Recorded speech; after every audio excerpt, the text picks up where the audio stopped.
세계 증시는 빠르게, 우리 증시는 폭넓게 3분 증시입니다. 연합인포맥스 정윤교 기자와 함께합니다. 안녕하십니까? 안녕하십니까? 예, 먼저 국내 증시 상황부터 알아보겠습니다. 지난주 코스피 시장 어떻게 마무리됐나요? 네, 지난주 금요일 코스피는 정치 탄핵 정국의 2,420대로 밀려났습니다. 코스피 종가는 전장 대비 0.56% 내린 2,428.15로 집계됐는데요. 지수는 상승 출발했지만 정치권에서 탄핵 정국이 급물살을 타면서 하락 전환했고요. 장중한때 2,400선이 붕괴돼서 2,390대까지 물러났다가 낙폭을 일부 만회하면서 2,420대에서 장을 마쳤습니다. 개인은 6천억 원, 외국인은 3천억 원가량 순매도했고요. 특히 외국인은 비상계엄 사태 이후 3거래일 동안 무려 1조 원에 이르는 한국 주식을 팔아치웠습니다. 윤석열 대통령의 비상계엄령이 탄핵 정국으로 이어지면서 국내 증시는 정치 불확실성에 연일 맥을 못 추는 모습인데요. 시가총액 상위 10개 종목 중에 7개 기업 주가가 모두 내렸고요. 삼성전자는 0.74% 올랐고 SK하이닉스는 3.4% 내리면서 하루 만에 17만 원 선을 다시 내줬습니다. 예, 탄핵 정국이 증시에 찬물을 끼얹었는데 지금 정치 테마주들만 들썩거리고 있다고요? 네, 국내 증시 전반은 휘청거리고 있고요. 이 가운데 전국이 경랑에 빠지면서 정치 테마주들만 요동치고 있습니다. 윤석열 대통령 탄핵안의 국회 표결을 앞뒀던 지난주 금요일엔 이재명 더불어민주당 대표 테마주인 오리엔트 전공이 상한가를 기록했고요. 이스타코도 30% 치솟았고 에이텍은 20% 올랐습니다.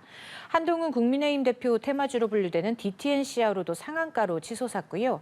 오세훈 서울시장의 테마주인 진양화학도 6%대로 급등했습니다. 이번 주에도 정치 테마주 주가는 들썩일 것으로 보입니다. 주말에 윤 대통령 탄핵안의 국회 표결이 무산된 만큼 지난주 급등했던 테마주 주가는 오늘 개장 후 조정될 가능성이 큽니다. 예, 국내 증시 상황 알아봤고요. 지난 주말 미국 증시는 어떻게 마무리됐습니까? 네, 주말 새 뉴욕 증시는 혼조로 마감했습니다. 미국의 11월 고용 지표가 호조를 보이면서 기술주는 상승 탄력을 받았지만 전통산업 위주로 매물이 나오면서 우량주는 약세였습니다. 예. 3대 지수 보겠습니다. 다우 지수는 전장 대비 0.28% 하락 마감했고요. 필수 소비재와 제조업 등 전통산업군은 매도 우위 분위기를 나타냈습니다. 반면 S&P 500 지수는 전장보다 0.25%, 나스닥 지수는 전거래일 대비 0.81% 상승하면서 장을 마쳤고요.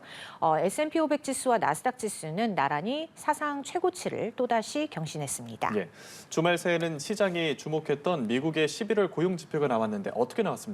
네, 미국의 11월 고용은 차갑지도 뜨겁지도 않은 골디락스인 것으로 평가됐습니다. 11월 비농업 신규 고용은 전월 대비 22만 7천 건 증가했고요. 시장 예상치 20만 명 증가를 상회했습니다. 11월 실업률은 4.2%로 예상치에 부합했고요.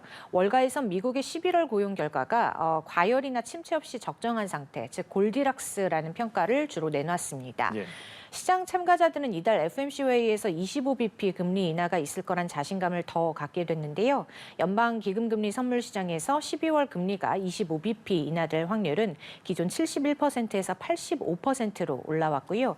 이달 금리 인하 가능성이 유력해지면서 뉴욕 증시는 기술주 위주로 강세를 보였습니다. 매그니피센트 7 중에서 아마존과 메타는 2% 이상 올랐고요. 테슬라는 트럼프 행정부의 규제 완화 기대가 더해지면서 5% 넘게 뛰었고 2021년 11월에 역대 최고가에 근접해졌습니다. 반도체주도 강세였는데요. 브로드컴은 5%대, 어도비와 암홀딩스는 2%대의 상승세를 나타냈고요.